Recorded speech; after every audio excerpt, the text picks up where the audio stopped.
whenever na patsungeri Christ, iwe wherever me suffer. Nu whenever na patsungeri Christ, iwe wherever me suffer. Ewe mire no mawe siro, ewe mira fe awaroto.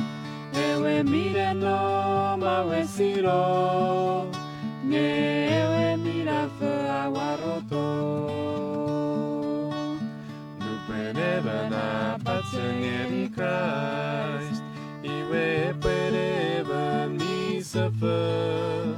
Nupeneva na patsungeri Christ, iwe pereva mi suffer. Ewe mire no mawe siro, ewe mira fe awaroto.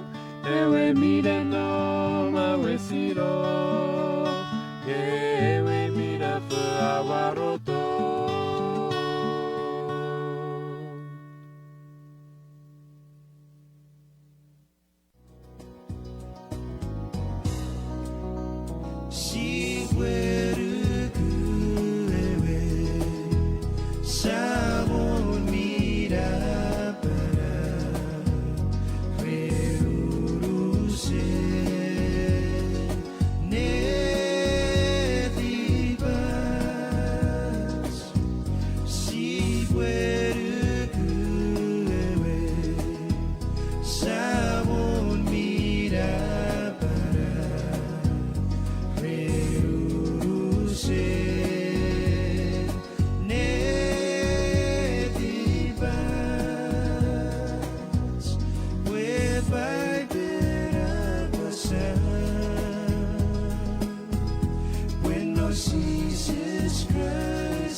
Iwe whakupana kura ni ngeri gits medicine.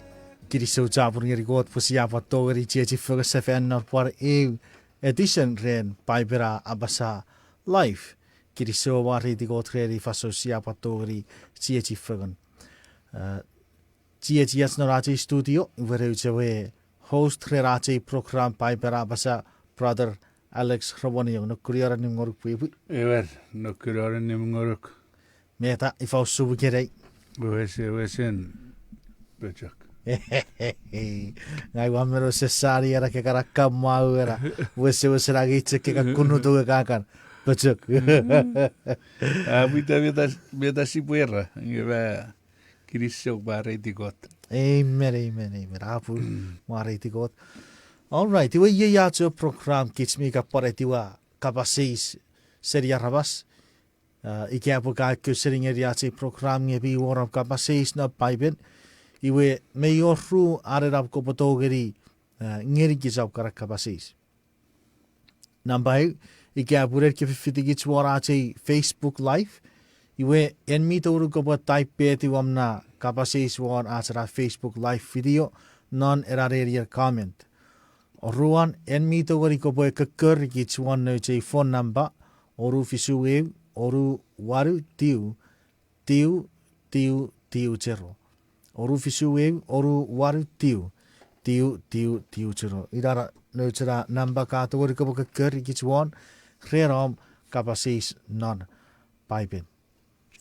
Iwe kitsi bom mochesio par introduce ngoru ka acara YouTube page. Asna YouTube ministry.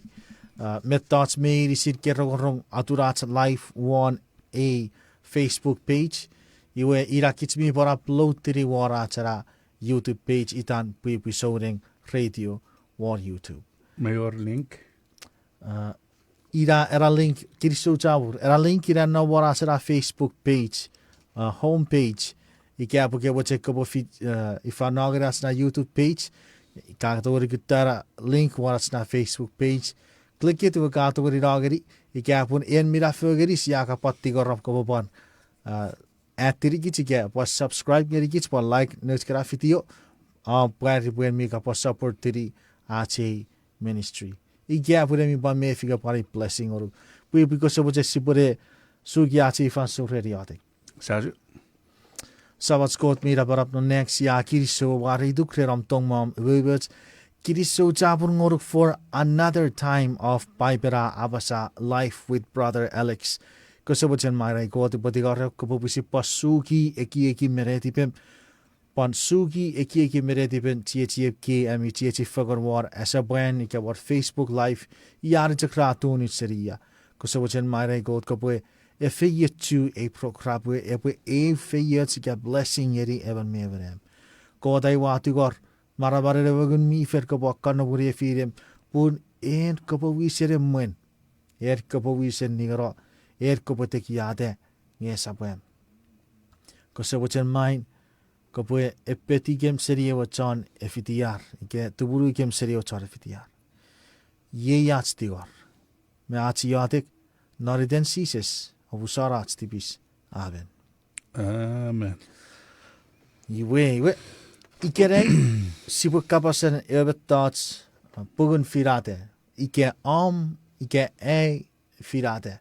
Miorats kefitu kapaseis sipwe kapan warong we brother Alex ye po wisere marigits me ifa peruari ke kapaseis. So brother we gisira kere ye ate iterap pugun firate. Ike pugun firate we pugun firate. Iwe menon atra iterap miorats kefitu kapaseis ewe kapaseis kegeni rapata kota tipefira. Woch aramas. Ike wan en megang. Pwata sikon uitsia beren kot. Ja.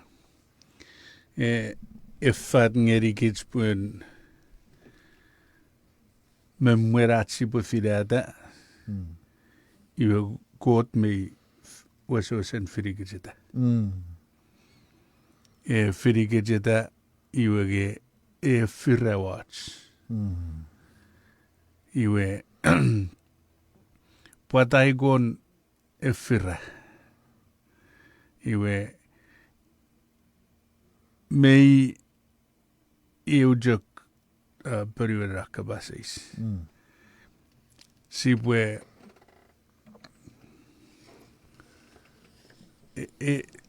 fira pun esor aren iasipokura maraumia esor. Merukun kabasen nan Paipel. Nugun at sipwe eboriwata oron. Ika siwe jen sipwe papa. Pwebe aukis medicine si jetche metats. Ja warro. Si kits medicine si agang.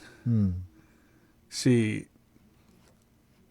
ifa penugu metats pusi agang pe bord mori. Pwebe ifa kiramwe papa. That's favori. Ja war. Ika papa favori. Iwe papa. Iwe kot era que urriera papa ika ke kutai. Oh. When si puedo era papa mi ifa mi werechar. Si puede recibir ika se kutakot. Nge mi paror na papa ewe papa vi rigera. Ira Pwata Kot ewe sen fira waspun egon ewatte en mori en pisek arrepe oruga non marawats. Ja maybe. Ira Pwata egon mamasa tubun ewe ijok. Ewe jerewe fira pun sipwe ifa ewe fata ajegiek. Euro. Pues si de rigero. May ifa iga sipwe atora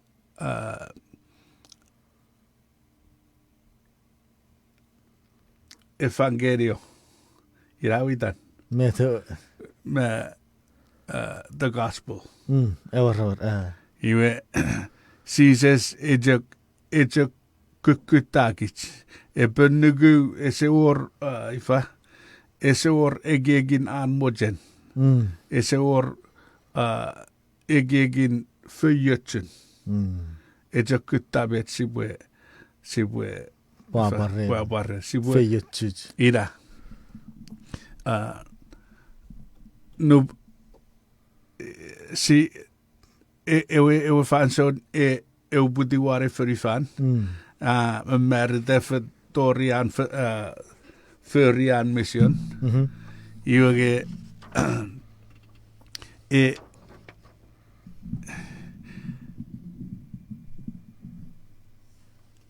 Esse pusi förri färdidan. Essa pusit förri färdidan.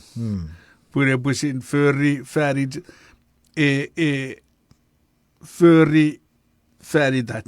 Färdig. Amen. Pun naman ise fidi narewe thousands of years ago. Iwage aron kara me etiu kuwe. Kugitsikere. Kugits. Iwe may relevant. May one ifa may Meitä käytsiä njerkits. may joke. May chuen joke chagarigits. Iwe Esse expire. Essa pitää pukitera thousands of years old. Esse will out of date. Wow. Iwe ejok ifa irabopun anna ikke firawach. Pun nampaeu site ifa ruk rensetan. Iurambaru meiwor tungumnan me nejun. Amen. Ewesen etchung. Amo mogutseriga mei wesen. Rieffure. Mei rieffu. Pun navare se förrigit sise urian förrigit an förri on pun ese bordiwa usaron ngasasen marau non boti ioge Paipel erredi pun förri eben non nukeride. Amen. Ira bota ekon ytsiä. Naman ibujaguara boy. Ekkei. Nge nuperi pue eki ibu matti pue anchage met förförri. Ibu wesen watte. Amen. Satun anneri Psalms ibugu igmetiu on maruari. Iwe esse borageri. Mut nyeri wogatsek. Könfen. Ibugu fite iwe. Ibugu igmetiu. All right. Wakisin on maruari. Iwe könfes saburi ibugu igmetiu kisere on maruari arre. Ua mariduk pogitera aveiru o awarar ran förri. Av göfe förra awarar. Ua fakun sire tjui. Wow. Awarar förri. Amen. Era in a language. Nge ejek adugu naman ifa kabasen juk ejokira awarar. Nge it's wonderful. It's fearfully. Egon nuru seri language era porausa sipwe kabaswan. Nge ifa it created Adam manarewe atake. Iwe a murid Adam feito dori mijak recreate mijak create. Ove. Ese nge ejak färeu an furry. Iwe me ngeri man me fefin ewe procreation. Iwe when nge pusidi not nugan ida iwe. Ewe irera. Ida. I was Pusi possa puera ve. oju fugeni. I gabwe ifa si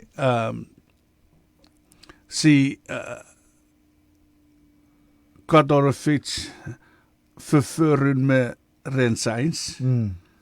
Usun anförde. Eor. Awarar. Eor. Wese awarar.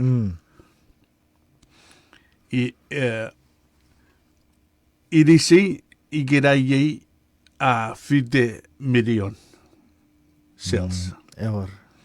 Nge memman ewe first step ewe ujak. Eujak sel. Ewe juk. Iwe itapatai seri even cells ngeri million. Wow. Förera pogiden ekerrum. Ekerrei. Amen. Irabota. Amen. Öitse asibwe firia tu. Pun ese wojen. Ngebe itiga en kese wojen kebu fiti. Ngebe iga ngang ise wojeri bufiti. Nge joge ke fira watch. Si we di bun nu buen si se we di. Si we di bun nu buen si se we di. Iwe sa yu geri kot. Eor, very good. Nu buen si se we di kot sa yu geri kot. Eor, very good. Ira fokun uitera. Aramas medicine nu buen rabo we di kot. Rabo di win. Amen. Non ewe kabung. Ewe white throne judgment en nesabun. Nesabut chicken. En John Tibis rabo bada a ebugur John Tibis. Ir medicine rabo fadu bugu tib rabo era quote, you are just and a wonderful God. Rabo sinneri nesabun. Nesaboron. Nesabot chicken rabo sinneri. Iwege epuleturate. Eor, Mau pusi parvei tipe ferreane tipe sarabas. Paipera ferai tigerigits. Not pugeros o siri. Usun mete po fiskerigits pusi poe tu fichin make the right decision. O ilawo ka samet sekseri pe mangeri ko te. Pogiden bajakun en eben.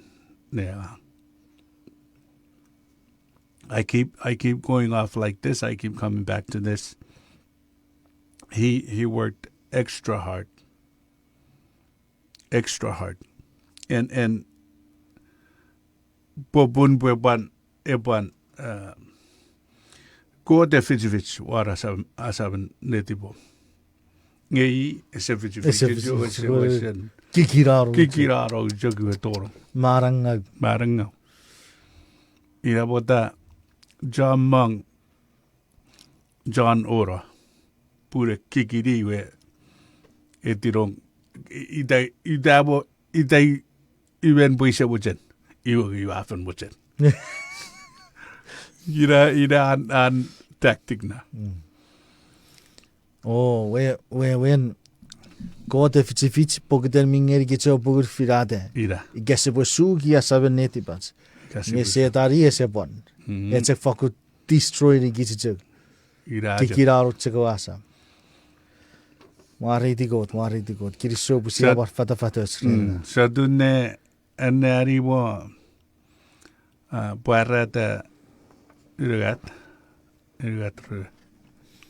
parate sabun irigat all right mudgeri water kapari kis fason wogisen rue parate sabun irigat wokisin rue ara negeri wa urukura sabo fiti arevere borogorong mari o suki ewe asam upotorong rero bogaren ngei e bogare amen e ikuta jok ideidan but iebo odur anje Bible study nge me ikuta pen asaben nu nedipom me fit iwe iga ka ese ifa iga cancer que sugi asaben nedipom ka dorong iga gese ko eri bodorong iwe e barkuda jak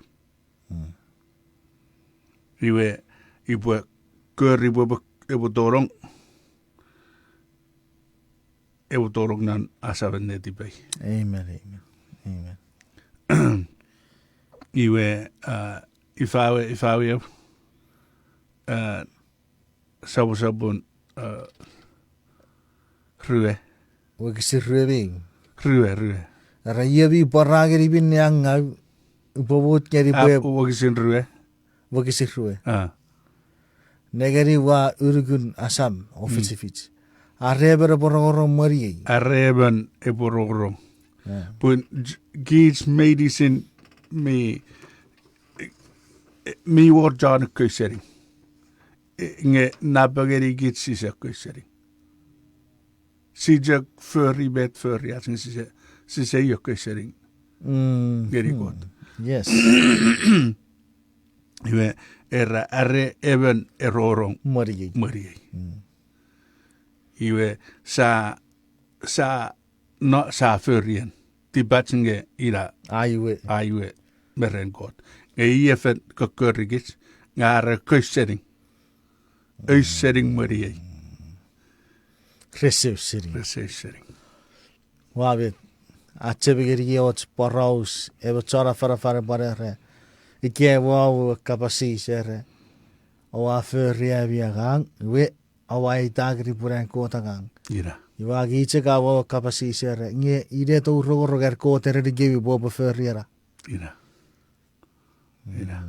nge fan so ai bororong aron god ibu kuramat non nöiden pukapit ebo jojo na pukapit amen iwe no guru busaro kar kischak ifa enni fetsefe angeri ewa kapasi sere Pwata Kot tipefira woch me peruare me rob kierage esior met kota pagi serikich esior nge seri busila toge kich ira bota tse kich pure kutagri kich feir chuch nga aira non meteran eran wogisin no puke para daere afi fiti ira nor fakur tibete kisan mo potete ngeri yon mi rokorong marian e poto wori sugi ya sabeneti bare mi rorong ira keyword yore rokorong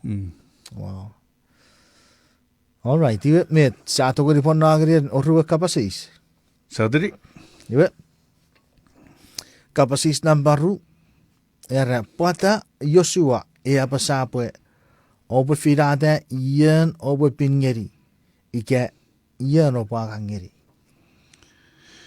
yen obo pingeri Joshua e Finata Apasa purimi batsineri. Usun ewejok føyetun urusen papa urusen gramwe urusen tong ewe toruk ikage rorong erigot. Amen. Ikage fiti merian. Menan pukapit. Mari di God. Ojorabin kepuera merian got ngesap seri pukapin iwe ese mi kobai iwe Joshua ibi mi ifa Joshua i leader ren Israel. Ever. Murin Moses. Iwe an mojen bue ebo pan nitirir ir medicine pan nitirir non marau semuch. Nge sa sineri sa pan siri pun esap kits aramas si mi kobai at mojen. Iwe mi yori caller. Si po satu ribe etiwa. Ever. Hello. Hello. Caller. Yewe potaka hang up seri kitsmi usara. Si katsaporu mod kasi wache poka kose fan usara tibisi ratsia kara tuburung agari awe kak. Kasi wache poka kari kitse fan pusi boto gari part periveri amna kapasis. Kiriso ka parbusa tibis. All right. Iwe ifa ewojen eboba ni tiri Israel ni tiri rong narewe berau semuch. Nge ibi patsineni bun even me pusin an Finata. Yawa.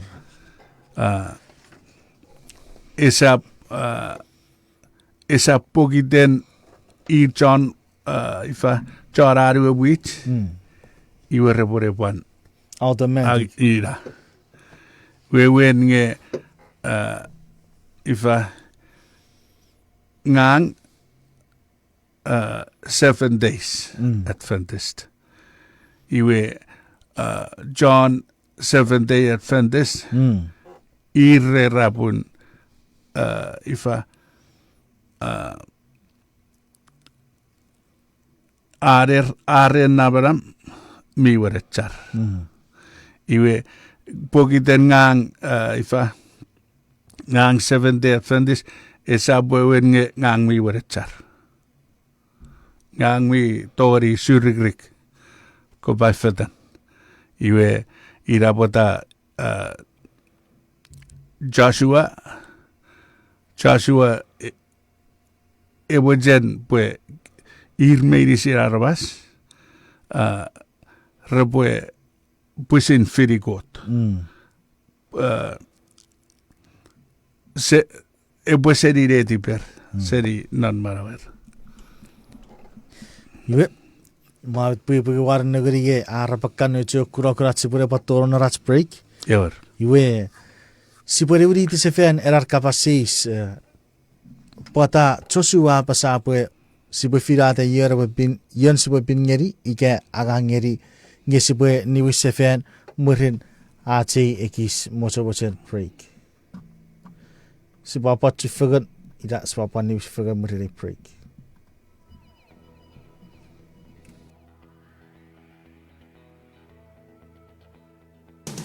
Kapatid, Rarannim, ika nebuganim ngoruk puipu saureng, may kumar Sunday 2023.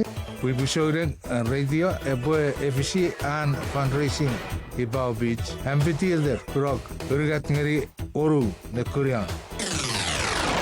Yefoku feito pidi AJ fundraising Si Pwaba City, Keri nawala radio me pansa kopate nutspu.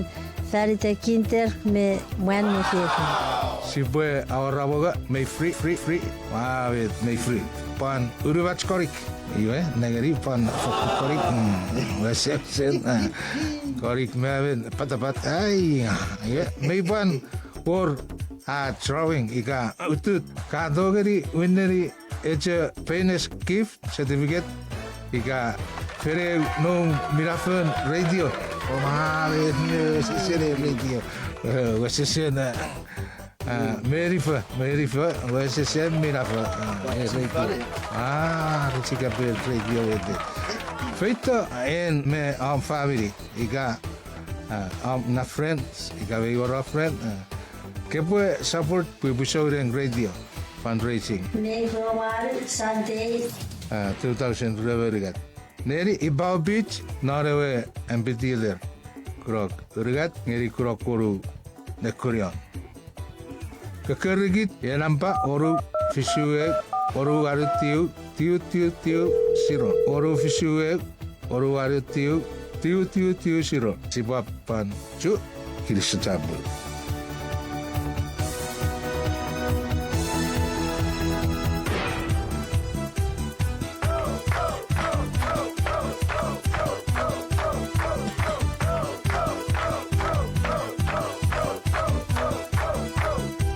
We Sowing Radio, 6:30 a.m.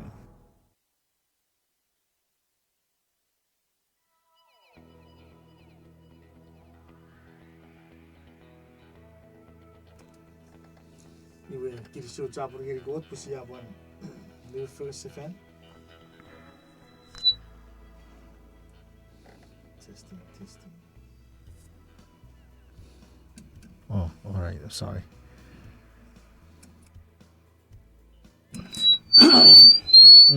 Usara.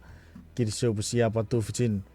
Tia first event narati final segment ren Paipel Apasa live with our host brother Alex. Iwe atewa kapasesi left off one ewa kapasesi rege Pwata Joshua Apasage opo Finata yun opo pinini ike agang ngeri. Witi ibubo egis plakiri eu ans usurewe ifa commercial.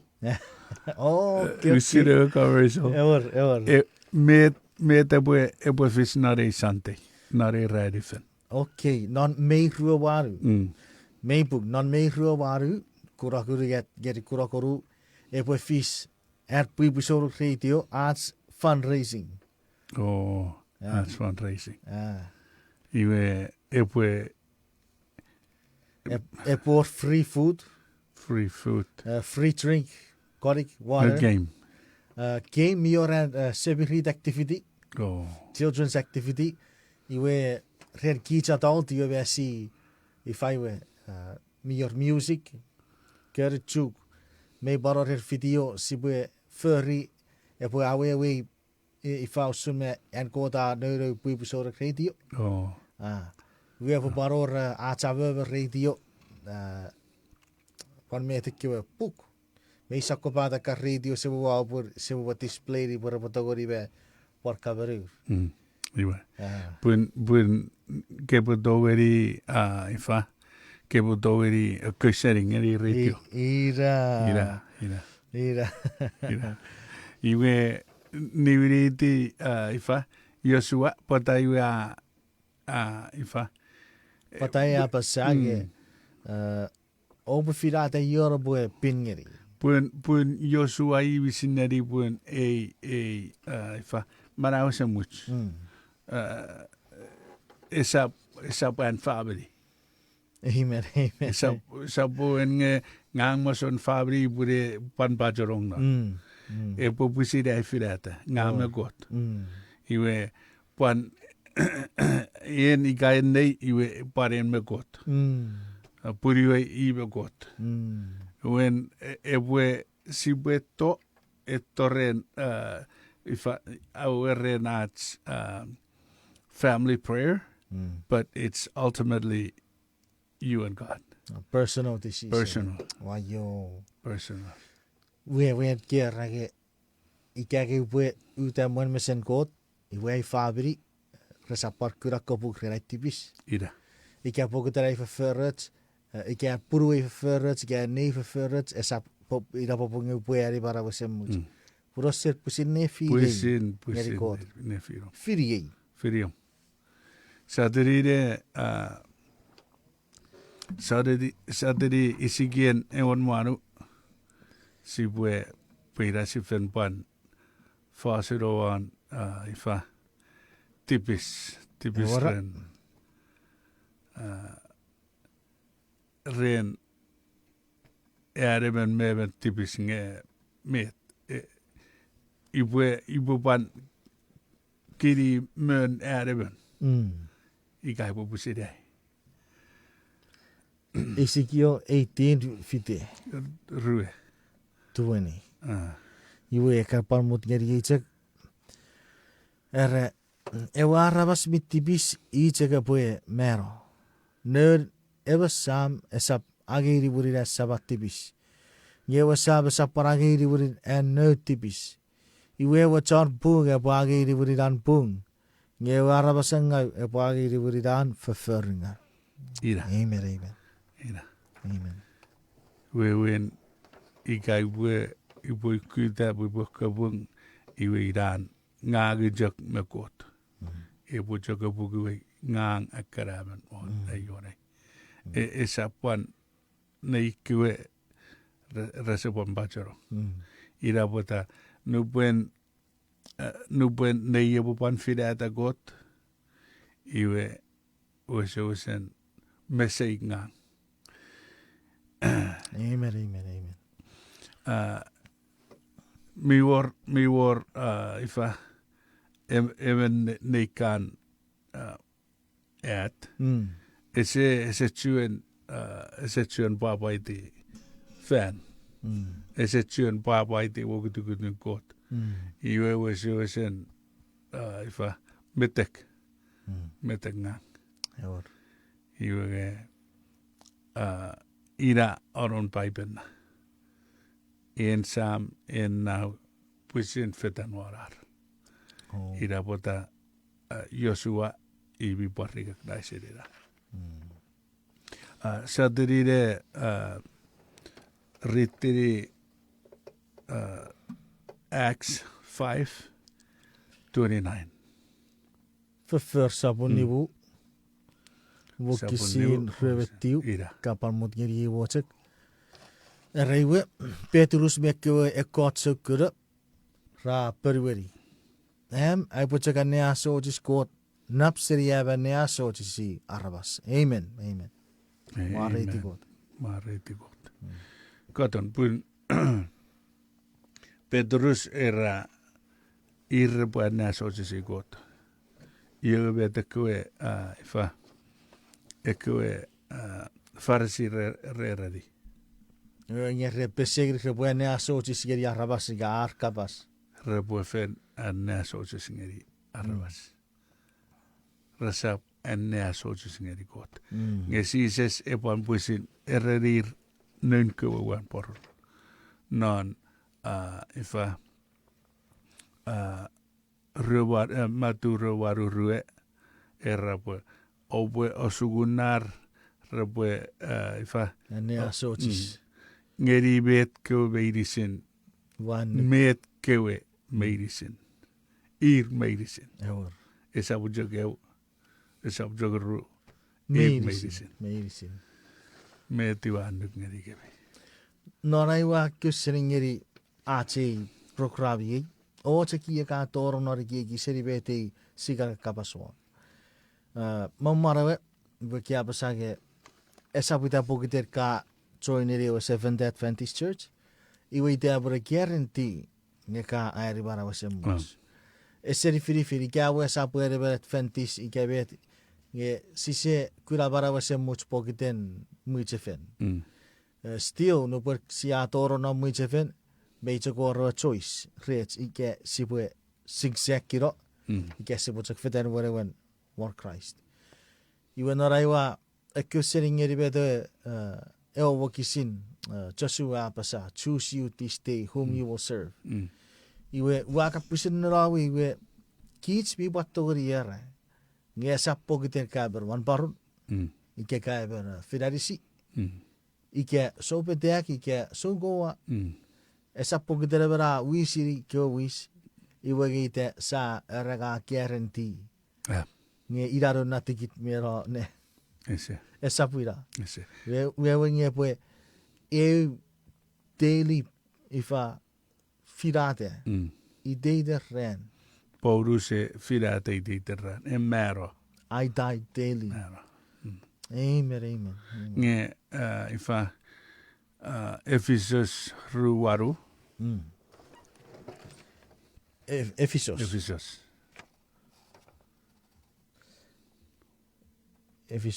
ru.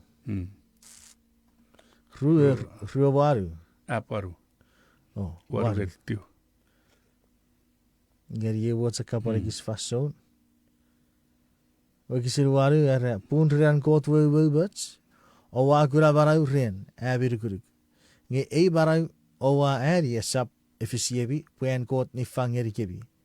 Esap pon ni wiri abi agang pue sapora bara potogri e ren. Amen. Esap ki tesi popuwe aga. Pun kot. Amen. E akkomuan an yvevets. E fangeri keje yvevets. Iwe periwan sipujok nukuruk. Esap woch metajun igagang ngangwan boron esap irari tikit esap. That's not a guarantee. Yeah. Ngang mawan boron ngang mi sefijitu. Ngang mi saburiu. Nge yewe jok ifa Etogari guarantee atsi puari bara wase mutsrien. Iwe eduke punum na parosere we irebe we barire. ifa Iwe ike apusia plug into Jesus. ira usuren vacuum.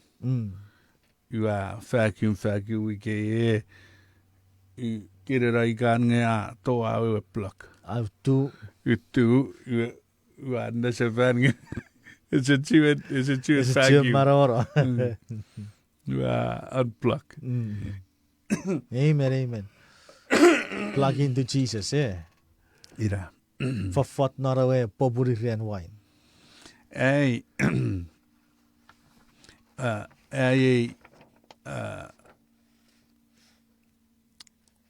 Favorite Bible verses. It's a sandwich. It's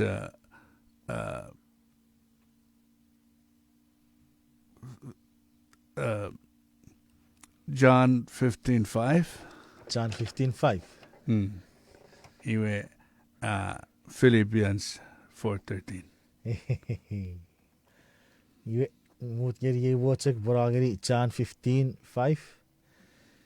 Iwe tapsa ragaga ren wine abi parankara. Ye aron nom noi ngang nori.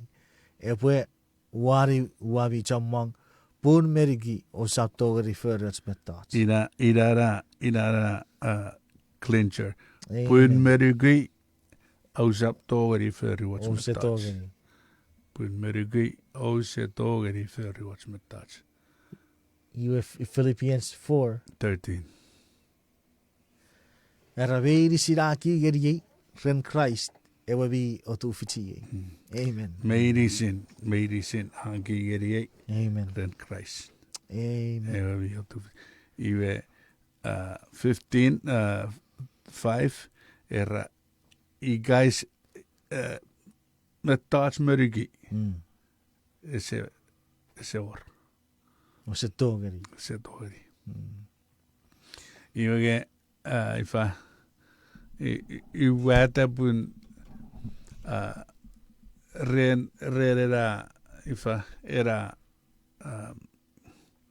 Ike agawe pastor ike wan Ira. maruri ke suko Iwe ban jok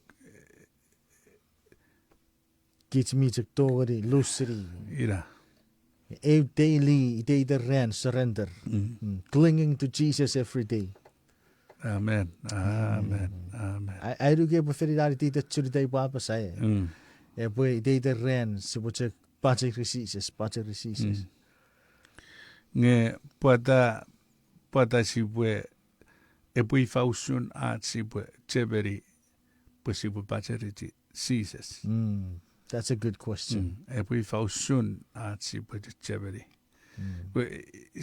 Ye nupuen si agas Jesus chuen egi. Ngupota sipwe egi pui sipwe agas. Eore. Good analysis. Iwe ifa in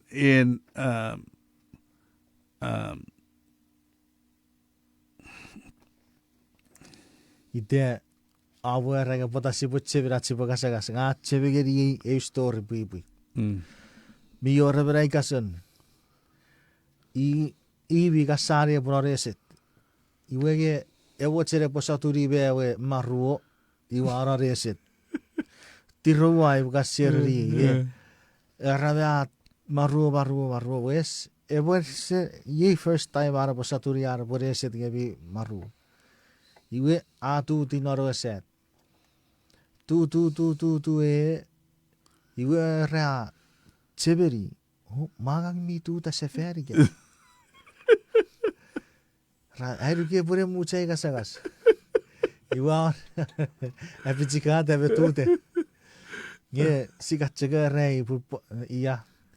Mete we dere churare we yekren. Merero papar ferifara agi. Ever. Airu ke epo be parira usungeri git sore ke. Nupun Saban etti saban wiri papan ferifan ai samen negara si gas. Amen. Amen. You vet sa tu fiti move on ngeri kapasitam pari gas. Sa move on pun min debet karaven. Leipung. You kapasitam pari gat era mete bo fish ngeri ike ufiriots ike ufiring out met ebo bar fish ngeri. Iwe kids medicine na pagere sigan kids mi sire pun ika ufiring out iwe isopung out. Amen. Oh, leipung. Iwe ika ufiriats isapwats. Firiats wen iwe firi Jesus. Amen. Jesus chak. Amen. Iwe nge sigan menugi usun puwean menugare boga ngasagas. Sigan menugi pun oron Jesus medicine annam nore Paipel. Met mino namot ngeri gits. Mino namot ngeri ai puberau. Ubage yo berau. Annam afannam nore Paipel. Met touch medicine nugun esor. Amen. Isari and bujue ifa ewe American usun airliner iwe garra me nugun Paipel. Yeah. Merugun Paipel iwe esor. Sure. Met dat kajak rong seri Paipel. Beferi. Ira. Met mi mak na Paipel. Ira. Beferi. Je weet is een mak na Paipel. Isaferi. Isaferi. Ira ra pugun kapas. Amen. Nge fancha mangsia pogiden sisebuan sisabe jeraki geri gits atsibwe sugian Paipel sibwe anne. Iwe saajok ushering. Iwe vet mietto ra o padre erayen mayor So bishop bedank. erayen so batak erayen. O iwe watera. Iwe isi se Joshari. May buge. Paipel era pues ifa 1 John 4:1 Isaiah Puragari 1 John. 1 John 4:1. Yeri yuwa ka porai fasot. Abi chi karabi achakicheng. Osap nuku chakku veiri simia pasapora arigun mifel. Ngau pasaturir o kutautu arekyo rafito serikot. Puchamok so fast jafara ra feder wa ferufa. Mavel. sipwe gutta fiji sipurung asa gutta fiji sipa apui geri Paipel. Amen. Amen. Puen iga ijak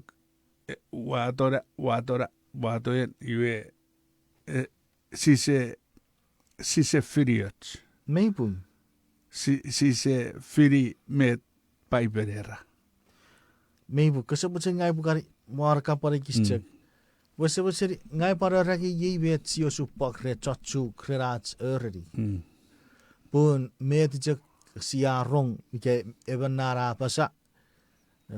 Pokiden ebennewe mewe wat tewi sarawe ke betewe sia fakun ebiriwe suferu metewe chagapasa. Gapasin neri bun pusi panon me nore lagun me nor were yakan me de kewa mara me de kewa chiana favori rabasa fokur feri chak irawo gesi bukura ngebe wor perjeng ngawan pan me de kra frageri git osu pagan pun me yor karir mi sirebet Paipel nge pogudere kwara masir mi chiana favori Gebe te kra apasau irawo kese fitigeri Paipel ye amen fokur fitigeri chak pogederir Ina. nge kiriso chapur ngeri got kheri faso arpan su kie gitspun meyo chia usumet Paipel are sibu fitibet Paipel are Sibu fiti. Puen nampayo etogekich. E operate one tong in word tong. Iogeben ese. E jagmojen pura di iwach non pun in pun non warwar. E furie pun negere pun Eside pun Jesus loves us so very much. And by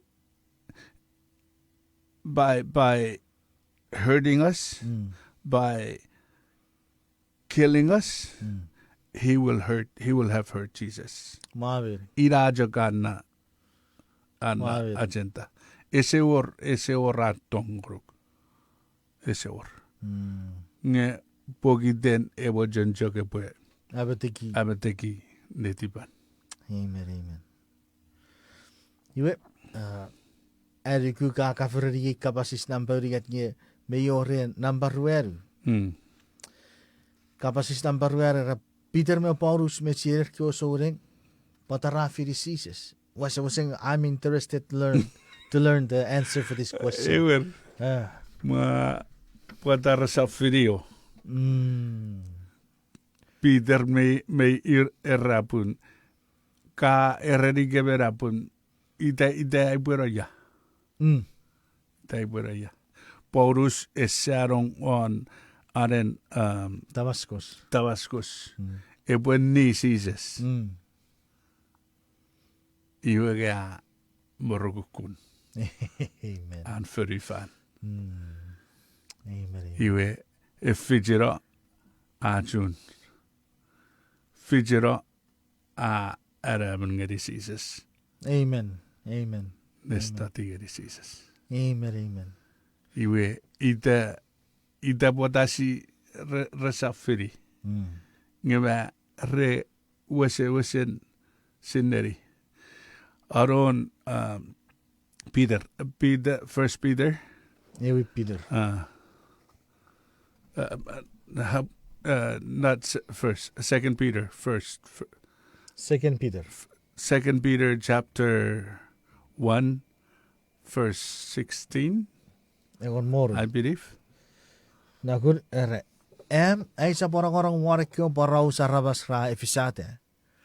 Nuburay waro gagari gibi usun marabare at sabon Jesus Christ naro fanson e pari usefen. Abay waku dahet pusin mesem. Arwen nig mi naparap. Amen. Amen. 1 John 1, 1 John chapter 1, verses 1 to 4. Ewi son sabure wi sirigari ruari wara. Abay wa mak ngeri gibi usura wa kabasan maraw. Miron nom chak seri revu buten. Ay wafir rogorong seri gem meguraren mesem. Ewa ray wafir kura o ataparen boom. Nubore maray wa pero. Ay wa kura. Yewi na wa kabasusun o siri geri gibi usun. Ewa barawa semmuch mirom rere wa sam. Nga boya geri gem. Minne ay wafir kura o rogorong. Ay wa pare siri geri gibi. Pwe abi o bwe digem non chiachi fagan me ewa sam me Jesus Christ nodo. Ay wa ke ye pwe abi papa e pwe urusachuro. Amen. Ibu urusus. Reatta ba rerong Regura. regura. Iwe ifa papa in listeners. Papa e urusus. Ira pota joy re make ke mak. Rebake rawadu nore Paipel. Pun kewe aneri. Amen. Yoga fitir ne papa. Amen. Ay rugu itapota ikiage Paulus e Petrus refirisises. Iwa pangang wari disi pan taboraburir me pa taboraburises. Amen. Iwa par firisises. Amen. Pui be fe firei. Met ke patsion mochu mochu. Gabete chura mochu. Nari giri fasur garro goro kapasen sises. Awon naracharian metugor pun kapue Finata sises. Pue bomb savon. Esa puchuki girai cheknya ite faso merisin. Iten fason. Kusabache brother kopore asapa kichira reriade. Eorsia yadak. Fakun kiriso jabun ngurukot. Kiriso. Kiriso rere Bible study. Kapan mood ngerigem ebwe study di Bible ebwe gis suk mesen netibem. Aboida suk ebuban nagerir. John ökköisering medicine. Färdigt den Jesus siya yatek. Amen. Amen. Amen. Iwe faku kirisau capur ngeri gebi. Kirisau capur ngeri got pasia patori saporaras cieci fagari gerai. Awon narats arian purats cieci fagari gerai ye pufakure feyets ngoruk. Pan ngeri gits medicine mi kusering ngeri kapasen got nari fason. So se pacha cheberi babio rachara YouTube channel se para upload to the video one. Ikapur en mi papa iti kusabache ko pan share ngeri cieci yats. Pa subscribe ngeri yats na YouTube channel. Ikapur pan follow the gits warachi Facebook page. Ko te pue e feyet chuk. Ko re pan nom si papa ichu se fen next time. You're listening to KICH 6:30 AM Agania, Guam.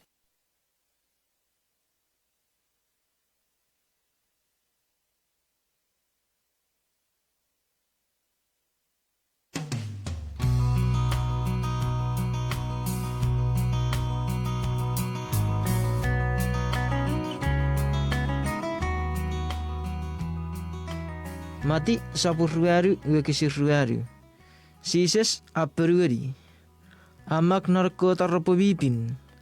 Aramas resapmarai ren mogocek. Parabarai ren ititen kapasengkot apasa.